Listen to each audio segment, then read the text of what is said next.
میں جانتا ہوں آپ جاننا چاہتے ہیں کہ اس وقت اقتدار کے ایوانوں میں کیا ہو رہا ہے۔ میں آپ کو جو امپورٹنٹ اپڈیٹس بتا دیتا ہوں۔ پاکستان مسلم لیگ نون کی تو سٹی گم ہے، یہ بالکل میں آپ کو حقیقت بتا رہا ہوں، اور وہاں اب یہ بات عام جو لیڈرشپ ہے وہ ڈسکس کر رہی ہے کہ ہمیں اپوزیشن میں بیٹھنا چاہیے، اور اس کو احسن اقبال صاحب لیڈ کر رہے ہیں۔ ان کا کہنا یہ ہے کہ ہم الیکشن ہار گئے ہیں، اب ہمیں ہر صورت میں صرف کوشش یہ کرنی چاہیے کہ ہم اپوزیشن میں بیٹھیں۔ مگر بہرحال شہباز شریف صاحب ابھی خاموش ہیں، اور اسحاق ڈار کی خواہش ہے کہ اب بھی ہم کوشش کر سکتے ہیں کہ اقتدار میں پہنچ سکیں۔ وہاں بہرحال یہ مسئلہ چل رہا ہے۔ دوسری جانب پاکستان پیپلز پارٹی، آصف زرداری صاحب ایکسپلور کر رہے ہیں پاسبلٹیز کہ نون لیگ کے ساتھ کوئلیشن گورنمنٹ بنے، مگر ان کی ٹرمز پہ، کیونکہ ظاہر ہے کہ وہ اس میں ایک طاقتور پارٹنر ہوں گے۔ مگر بلاول بھٹو، ان کی خواہش یہ ہے کہ ہم اس قسم کی گفتگو نہ کریں، اور وہ تو کوشش کر رہے ہیں کہ پی ٹی آئی کے ساتھ دروازہ کھولیں، اور شاید اس سلسلے میں انہوں نے ابتدائی کوشش بھی کی ہے۔ مگر بہرحال مجھے لگتا یہ ہے کہ اس معاملے میں آصف زرداری صاحب کیونکہ مقتدر حلقوں سے رابطے میں ہیں، شاید انہی کی کامیابی ہوگی۔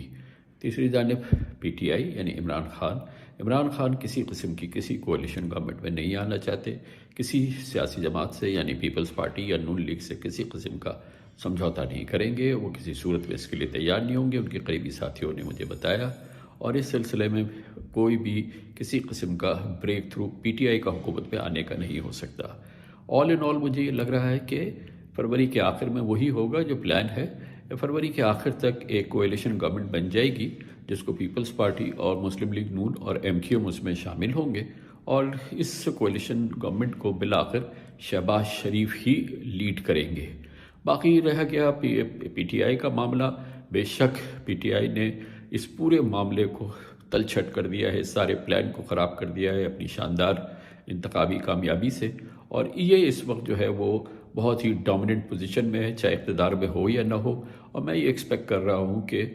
بہرحال آگے چل کے کسی نہ کسی وقت اسٹیبلشمنٹ اور پی ٹی آئی کے درمیان مذاکرات ہوں گے۔ مگر میری امید یہ ہے کہ شاید آئندہ چند ہفتوں میں پی ٹی آئی کو عدالتوں سے ریلیف ملنا شروع ہو جائے، جو کہ اس کی شدید ضرورت ہے اور اس کو حق ہے۔ اس کے بعد شاید عمران خان صاحب پہ سختیاں کم ہو، اور پی ٹی آئی جو ہے وہ متحرک سیاست میں آگے چل کے واپس آ جائے، لیکن اس سلسلے میں ابھی کچھ کہنا قبل از وقت ہوگا۔ پی ٹی آئی اور اسٹیبلشمنٹ کے درمیان واضح طور پر برف پگھلے ابھی اس کے آثار نہیں ہیں، مگر یہ قوم کی، ملک کی اولین ضرورت ہے۔ ہمیں دعا کرنا چاہیے کہ ایسا ہو۔ فی الحال معاملات فلکس میں ہے، ایک بالکل ایک انسرٹنٹی کی کیفیت ہے، مگر مجھے اس میں کوئی شک نہیں کہ انشاءاللہ مہینے کے آخر تک یہ حالات میں بہتری آئے گی، اور بالآخر ایک کمزور سی مخلوط حکومت بن جائے گی، جس کو شہباز شریف صاحب لیڈ کریں گے، اور اس میں پیپلز پارٹی اور ایم کیو ایم شامل ہوں گی۔